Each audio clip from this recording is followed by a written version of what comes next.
When I look at the 737, I think about working my butt off, not making a lot of money either, because back when I started, we didn't make much money. When I started, I worked at Great Lakes for a little bit, and I flew more than I've ever flown. I was gone constantly, and in 9 months there, I was only there 9 months, I made, I think, $7,300.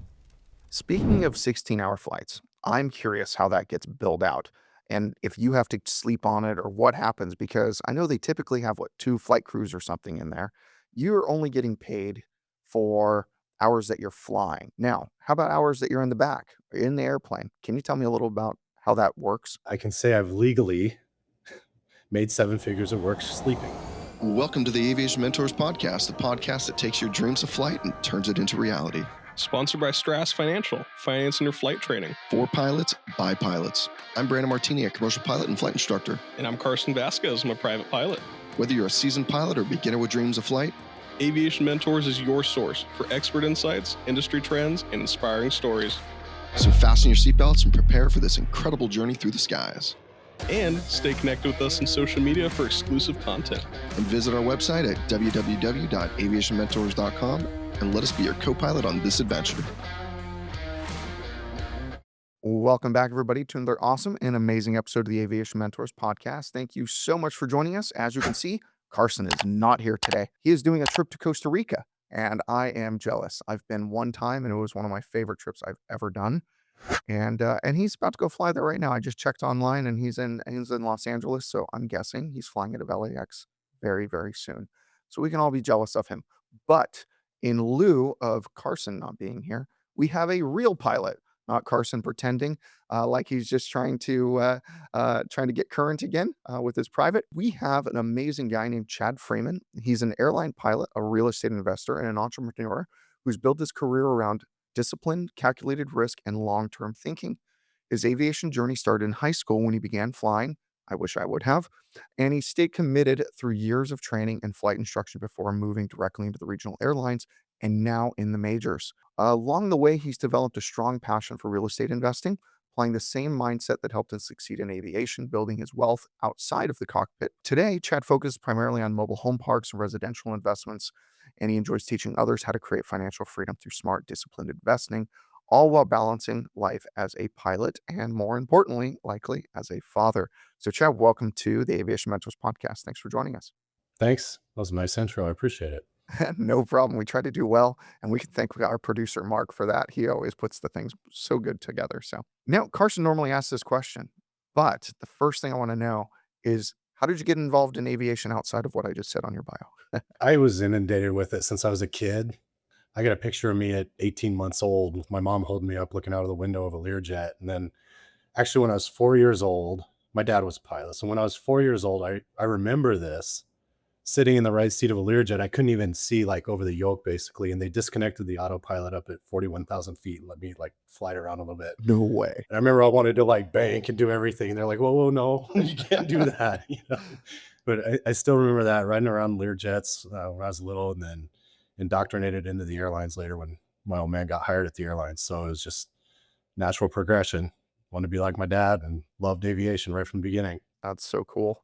Speaking of doing banks and playing around in a fun airplane, I took my Icon A5 up yesterday with my friend Jennifer. She wants to become a pilot, and I think she's 19 or 20 years old, and she wants to learn. So I took her up in the Icon, and I let her take off for her very first time by herself. She's been on 3 demo flights, but she didn't learn anything with them. She learned more with me in the 2 hours we flew around. So I signed her logbook. It was the most expensive flight in her logbook that she didn't have to pay for. She should be so lucky. Those are good ones. They're great ones. I love them to death. Ones you get paid for are even better, Yeah, right. as you know. So I took her up, and we got up to altitude, and I made sure to show her what a stall was like, because she was scared to death of a stall, similar to I was before I learned what a stall was. And then I made her recover from a stall the first time, and she was like, "Oh, that's it?" Was it power off or power on? Well, I did power off for her, and then I showed her a power on, because that one's a little bit more, I mean, it's actually easier to recover. She felt a little bit more weird when you're looking up at the sky a little bit more than you normally would. So I only let her do one. But the reason that jolted a memory, as you said, you were kind of wanted to go fly around at 41,000 feet. I decided I would just show her some like commercial grade steep turns, and we were doing circles around a point, and just like keeping the wing right on that point. And I was like, this is what you'll do when you're getting your commercial pilot, and you will never do it as a commercial pilot. Uh, and she laughed about that. So it was kind of neat. Outside of that little story, I can't believe that they let you fly that plane at 41,000 feet. That is unbelievable. It was very guarded, and it was in the 80s. So, Yeah, it's in the 80s. Exactly. Okay, that's a little. and it was a private plane, a little Learjet, right? So I don't think I got to turn a whole lot. I just remember doing a little bank here and there. But in my head, little kid, I'm like wanting to do rolls and stuff, right? Of course, of course. When I first got into aviation, that's what I thought you got to do. I thought that you could take a Cessna 172 and you can do barrel rolls in it. I just assumed that. I mean, it can be done. It's been done. I've seen videos of it. Maybe not legally done, but it's been done. Well, I know that you work a lot with pilots, in particular. I can guess why that is because you're probably surrounded by them.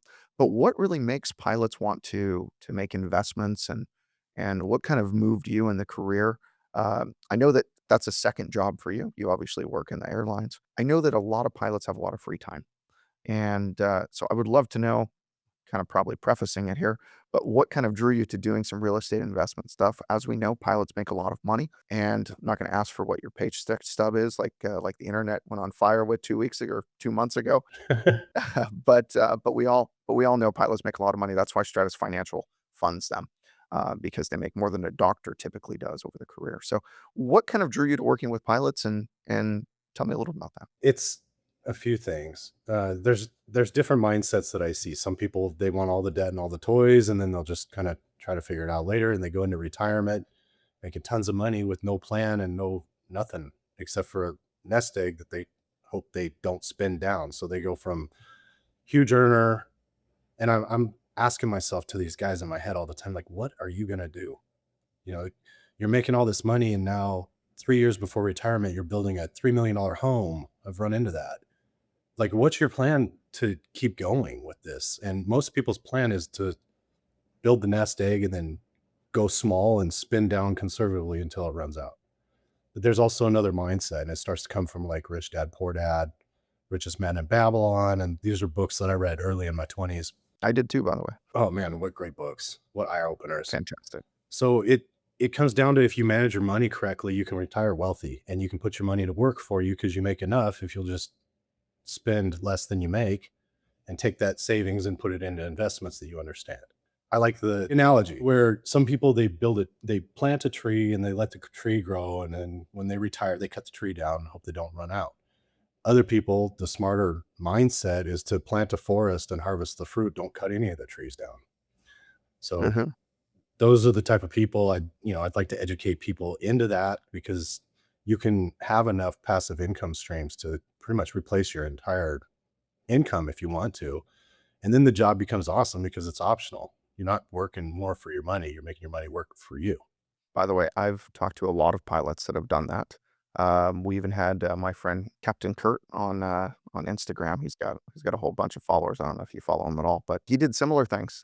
He doesn't go into the same type of investments that you do, but he does other ones, and he's pretty much replaced most of his income with passive investments, which is fantastic. I mean, that's kind of the overall dream for, I think, all people, not just aspiring pilots, but everybody. Mhm. I know I fly for fun now, but I definitely did my fair share of flight instructing and my chief pilot duties when I had the flight schools. Well, let's kind of go into another realm here. I know that when we did our show notes with you, you told me something awesome, and you said that you've flown the entire Boeing 700 series from the 737 all the way up to 787, I believe is all we're at today. And I would love to know a little bit about that. I mean, that's an amazing feat that you've got all those type ratings. Do you have two plastic cards now with all your type ratings on one and the second one yet, or is it still fitting It on the all back it of all one? fits on there. You can keep going for quite a I know ways. So somebody that has three of them, no kidding. three cards. How many Yeah, type ratings do they, they have? I don't even know, but like 50. He's also a DPE for all of those types as well. It's unbelievable. I mean, I doubt he's current on on a third of them. I have 7 type ratings. Wow. So tell me about what it was like to fly each one. I mean, maybe not each and every single one of them will run out of time today, but what the best ones were, what the worst ones were, things like that. I'd love to hear. I like all of them. A lot of people, they get into the 737, they end up not liking it. I liked the 737. It was the first big airliner I flew. I thought it was great. not real spacious. But for me, I didn't like the mission it did. I'm not a big fan of domestic flying. So when I look at the 737, I think about working my butt off, not making a lot of money either, because back when I started, we didn't make much money. Took me 10 years in the airlines or so, around there, somewhere around the 10-year mark to break $100,000. So yeah. And then when I started, I worked at Great Lakes for a little bit, and I flew more than I've ever flown. I was gone constantly. And in 9 months there, I was only there 9 months. I made, I think, $7,300. What? That's unbelievable. Yeah, it was ridiculous. So times have changed a lot since then. But Big time. the 7.3, that's like my early days working my butt off, being gone a lot, but and not making a lot of money. So that's kind of like my impression of the 737. Once I changed from there to the 757, 767 fleet. They're the same. And then I really started liking it.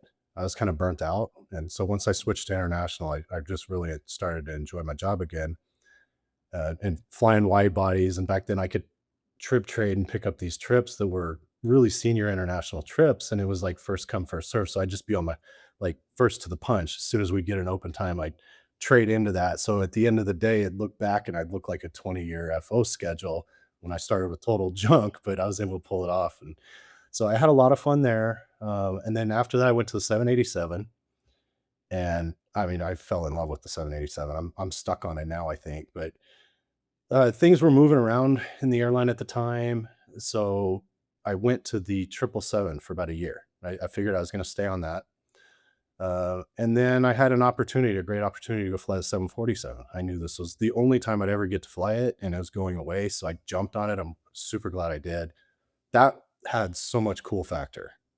I mean, flying around in that thing, I remember sitting there the first time, and I'm like, holy crap, you can see over the top of the jetway from here. Like, you can see over the top of a 777.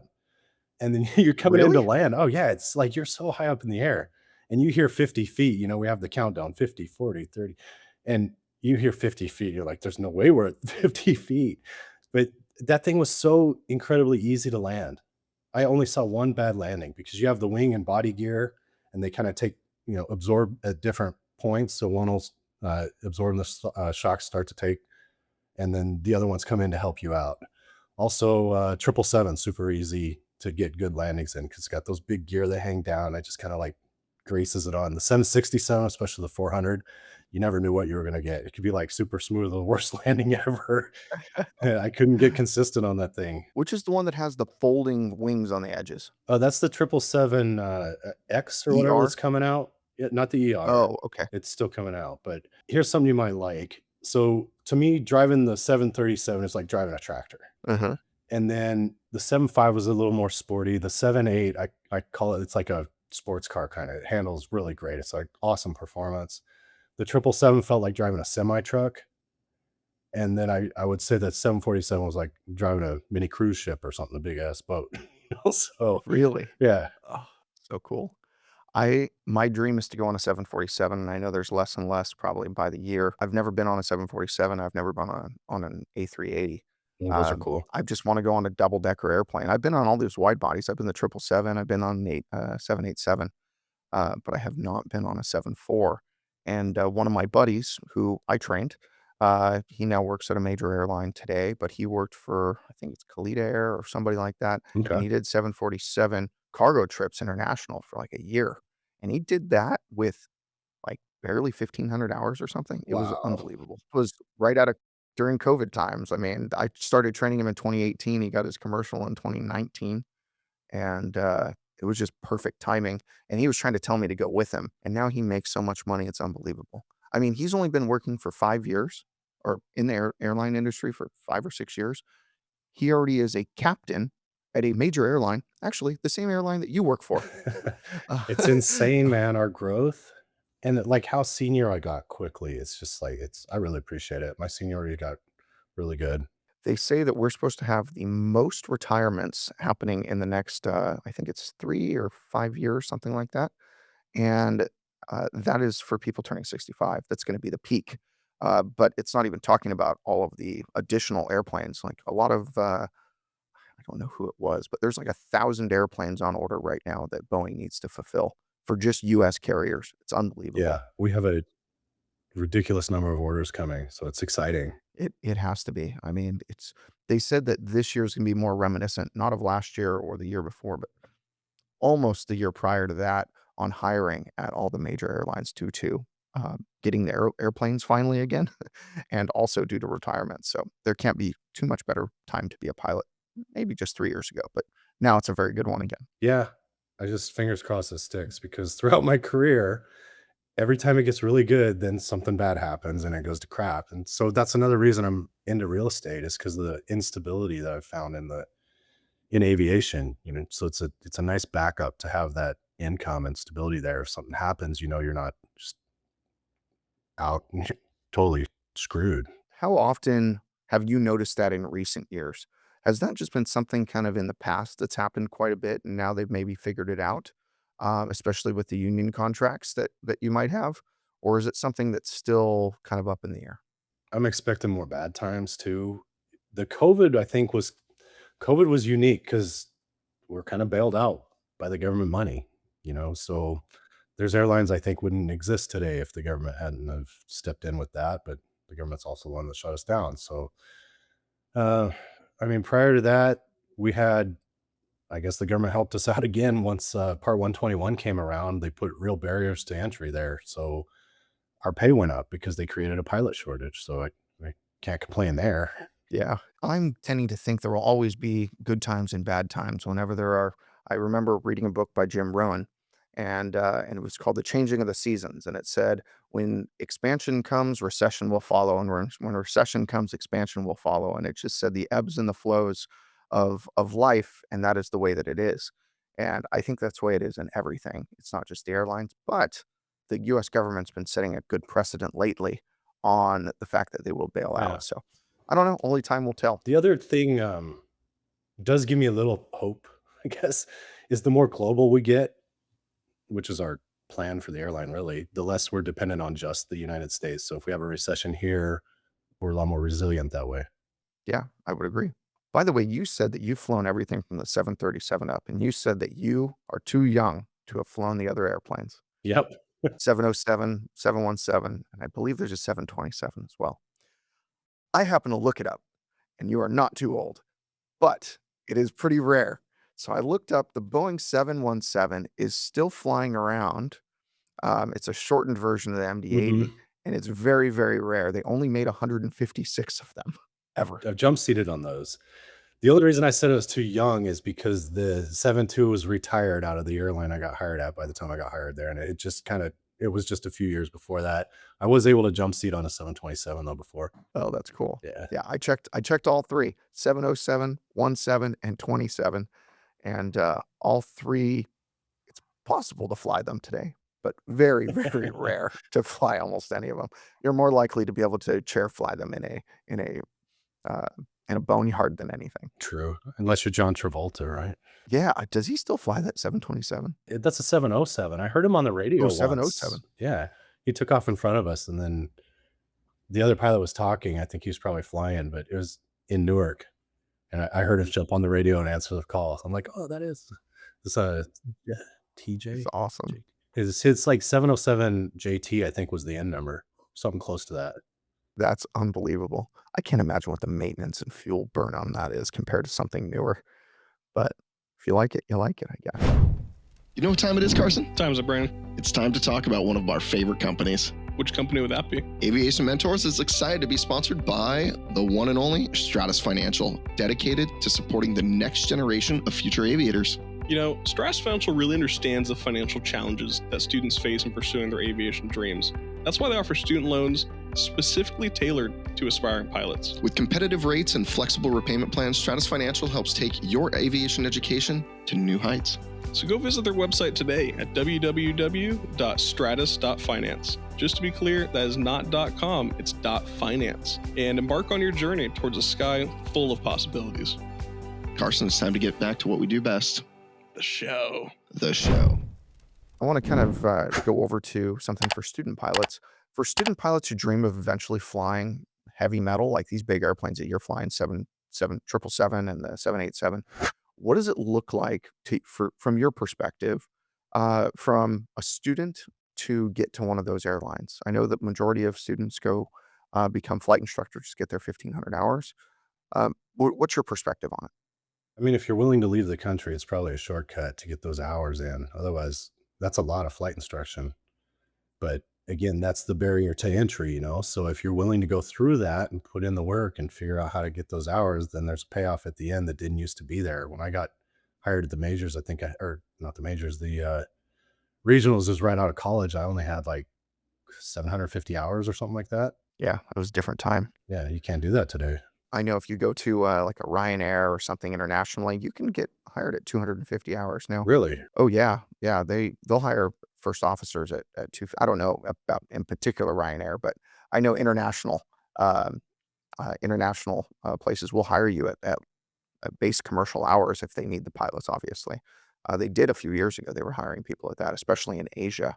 Yeah. If somebody does that and they go fly these planes in those other countries, and sometimes they're even November, I don't even know how they can do that. I don't know. I'm thinking out loud, but uh, I don't know if they would have to get a license for a different country, or if they're November registered airplanes, wouldn't that ding them on the 1,500 rule? I'm not sure. So when you say go fly internationally, what do you mean by that? There's more opportunity if you're willing to leave, I think, or go places people don't normally get out to. Alaska after 9/11, I found a few jobs within Alaska. Um, my uncle, I have a whole aviation family. He just retired from Frontier, but to get his hours in, he went out to Saipan and Guam, and he found a little Cherokee 6. So between Guam and or Saipan and Tinian, he flew this Cherokee 6. I think it's a 5-minute flight or something. So he's got like 5 billion landings. And it's just a VFR operation, you know. So if you get into something like that and you can build time, or you get into a good flight school, you know, you just gotta grind it out. Do what the most successful people are, the ones that go do the things that most people are not willing to do. And the same thing applies with aviation. That's true. By the way, I love Cherokee 6s. I've owned several over the years, and I don't know, I probably have 500 hours in Cherokee 6 alone. The only thing I have more hours in is the Duchess, and I think the Baron is number 3 for me.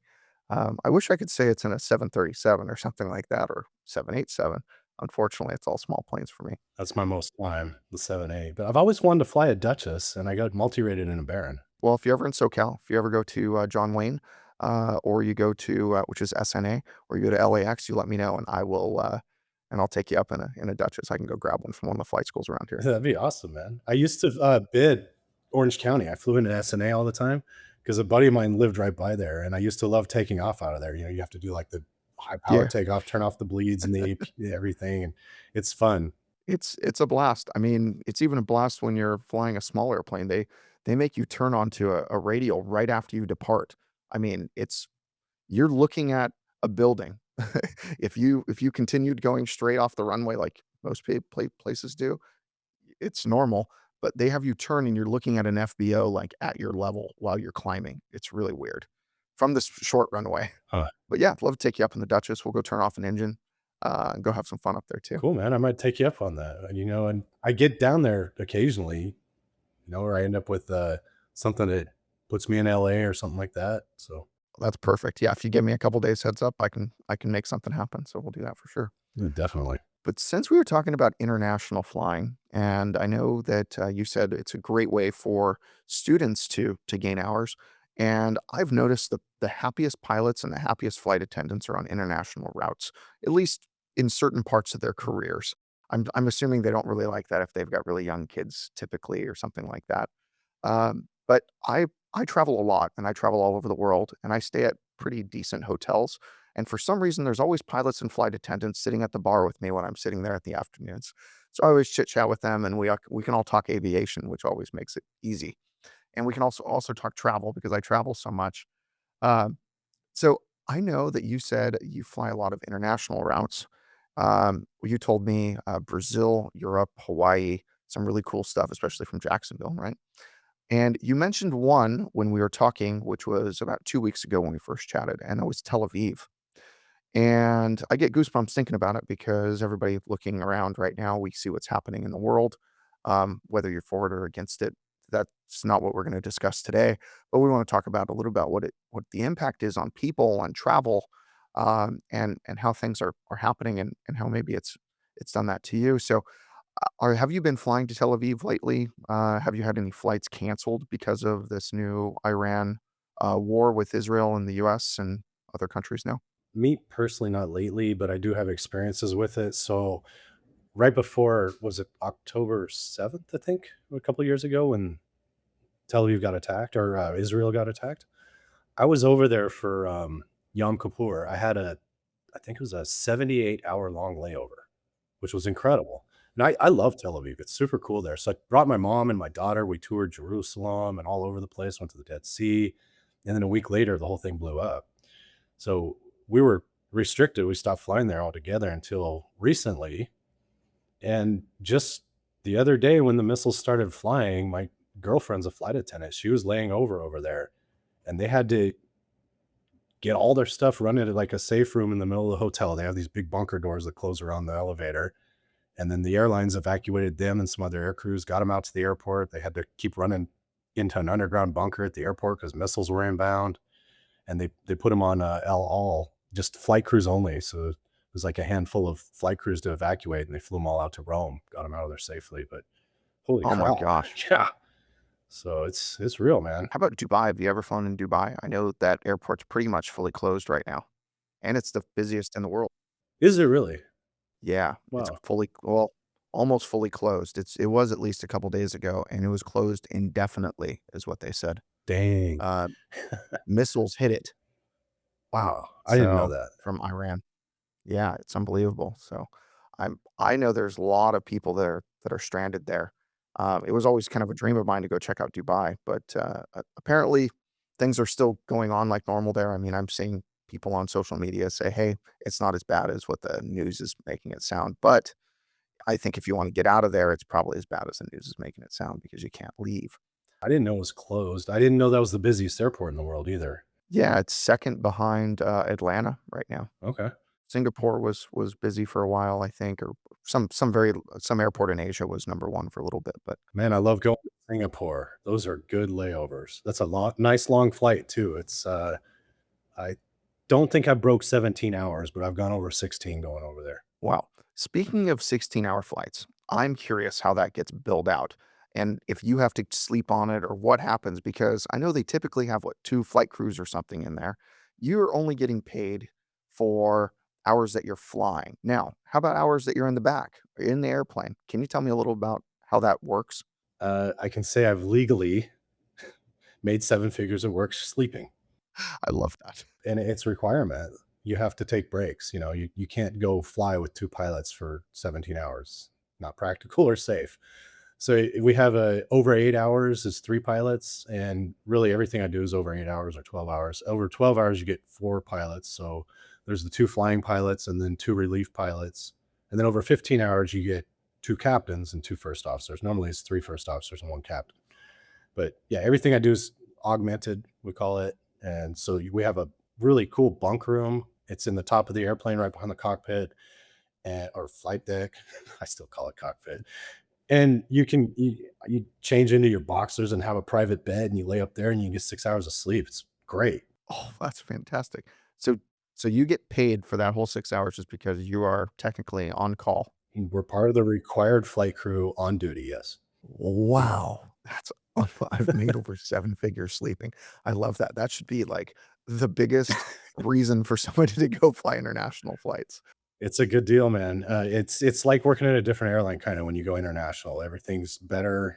The airplanes are better, the destinations are better, the layovers are better, the pay's better. It's all in my book Food is better. better. The food's better. I wouldn't call it outstanding, but it's better. It's not outstanding, but it is better. Yeah. Um, I've flown major U.S. airlines across to Asia and to Europe, and the food is better and the service is better. But I will say, if you fly any like the Asian airlines, the food is way better. I mean, you Oh get some real yeah. stuff. Yeah, yeah. I mean, I visited our producer Mark in the Philippines a couple times, and I've taken Philippine Airlines and I've Cool. taken Air China, and they're fantastic, fantastic. I can't understand half the things they're saying when they're making announcements, but They are. I've but I've been on Thai Airways. I don't know who else, but you know something else I wanted to say that I really thought was cool when I first started flying international is the captain told me every time we put the gear down, we go to the hotel. So you only do one leg. I haven't done more than one leg in so long I can't even remember the last time I did more than one leg. wow, that's I mean, yeah, if you go and land after 16 hours, you're past your time limits, I think, right? Yep. How many hours are you allowed to fly on that trip, actually fly? There's a timeout somewhere because we hit this going. I'm Chicago based, so we hit the time limits when Russia melted down because we couldn't go through the airspace anymore going to Delhi. So we had to end up they canceled those flights out of my base because it was like there was an FAA mandated limit, a 17 hours or 17 something like that, I think. And I think we're pushing right up against this, so we couldn't do it anymore. But that airplane's amazing. Uh, if you fill it full of fuel, it'll go for 18, 19 hours with some reserves. Wow, and that's with people and cargo? Well, I mean, we fly it for 17 hours to Singapore with cargo and people and reserves. So I guess it's that's true. and it's incredible. And it does, 8.6, 8.7. So you're moving up there. Wow, that's fast. It's fast. I'm just hoping we get back to some supersonic jets at some point. I know that Boom company's been trying to work on it, Yeah, I want to and fly that. yeah, So if we I get just him, I'll have the opportunity to fly it. I'm going to. My concern is the layovers are going to be bad because what are we going to do? Like Europe turns now because it's so short. So possible. yeah, It's plausible at this point. Yeah, I'm not a fan of day trips. So, but I would have to go do that for at least a year or something just to go do it. you'd have to. I mean, to be able to say you went supersonic. I mean, there's still only a limited amount of people in the world who have ever flown a plane that's gone that fast. I would love that, and I get bored quick too. So I like bouncing around. Some people they just get stuck and happy their whole career on one thing, and that's fine. That's not me. But the 7.8 is so great that I'm stuck on it. I don't want to go anywhere else. There's nothing better in my book. Oh, that's so cool. I know we're kind of running up on the clock right now, so I wanted to ask you if you had any words or recommendations or words of wisdom, is what I was trying to say, to aspiring pilots and student pilots or people who are being flight instructors right now and they're trying to prep and get ready for the airlines. Is there any recommendations you could give or words of wisdom? Put yourself out there and meet people. I would say I've seen some people doing some really neat posts lately, like introducing themselves. Hey, I'm so and so, and I'm flight instructing, and I'm trying to do this. And I thought they were pretty cool. And it you got to be a little bold to do that and maybe leave your comfort zone. But that's something we kind of do in aviation to get where you're at anyway, as long as you're safe. But the more people you meet, that's networking. It makes a lot of things happen for you that wouldn't happen otherwise. And all the jobs I got, it was because of the people I knew. I would say the same thing. I had somebody text me this morning and ask me, and he's a flight instructor, but he's not getting enough hours right now. So he said, "Hey, what do you think about me working at this FBO, getting some fueling airplanes?" I said it'd be the best networking opportunity you've ever had in your life. Everybody who I know is a fueler and fuels those trucks, or takes the fuel trucks around and fuels the jets. They always get a job flying private jets. Almost all of them, as long as they'll talk. So pretty neat stuff. I also tried to get a guard spot flying fighters after I was in the regionals, and I had a few interviews, but never got picked up. But there was guys in college that I knew that went and joined, enlisted, and well, they were working as like flight chiefs, or I forget what you call it, but they're working with the pilots at the guard base, and this was in Denver at Buckley. And all those guys are flying or were flying F-16s that went and did that. And at the time, I'm like, what are these guys doing there? Enlisting? They're crazy. No, they were smart. So get out there and again, do the things people don't want to do, work your butt off. And if you don't know what to do, do something. Take action, right? Exactly. I know I used to train a lot of the F-16 and F-35 pilots and some of the I can't think of the other one. The one that ends up with 17. But a bunch of those planes, I used to help all the guys get their ATP rating in my Duchess, believe it or not. Nice. Never seen guys who have flown high performance planes suck so much at flying a little airplane in your life. They're like, I've never flown a plane this slow before. Yeah, I'm like, well, I can it relate. is what it is. I remember it'd been a bunch of years and I got in a Piper Arrow with my brother. who was also, he's a Harrier pilot, or he was. So like the whole family's aviation, but I floated this thing so far down the runway and we're coming out. I'm like, this is impossible. We can't go this slow. We're going to die. Right. It was because I was so not used to it after a while. Exactly. You would die in my Icon A5. We landed at like 40 knots yesterday. That's So, cool, man. well, I know that, like I said, we're running up on the clock right now, but I would love to know where everybody could find you. And if you can kind of give us a little bit of that for us, we'd love to post that on for you. Okay. Well, I mean, I don't mind giving my cell phone out to pilots and talking about real estate and flying. So you can get me on my cell phone if you want. It's 303-590-5590. It's not a number I give out a ton, but I don't mind it here. You can also find me if you're interested in what we do with mobile home parks at MHP, like mobile home park, mhpinvestors.com. My contact info is on there. I think if you Google me, Chad Freeman, I'll come up too. I'm on a 20 podcasts or stuff and a TV show here and there. So that should be easy enough to contact me. LinkedIn's a good one too. That's fantastic. We're big fans of LinkedIn. So, well, anybody listening today, thank you so much. I know that I learned a lot from Chad today. I'm sure you did too. I'm looking forward to maybe having him on here again one time. I think this was a lot of fun talking airplanes, and especially after we go do that Duchess flight. Maybe we'll do one live in the studio after we did Duchess flight rather than remote. But like always, if you'd like to reach out to either me or Carson, you can reach us our emails, brandon@aviationmentors.com, carson@aviationmentors.com, or for our producer, Mark, it is producer@aviationmentors.com. The best way to reach us, though, is always on our LinkedIns. Just search for Brandon Martini or Carson Vasquez. We're the best looking versions of ourselves on the top. Same with Chad, as he mentioned earlier. Also, please don't forget to hit like, follow, subscribe, share, all the beautiful things you're supposed to do on social media that really help the aviation community and, of course, help grow our podcast. So thank you so much for joining us today. Carson always says, as we wrap up for the day, remember, we're here to guide you in your aviation journey, so fly safe and enjoy the ride.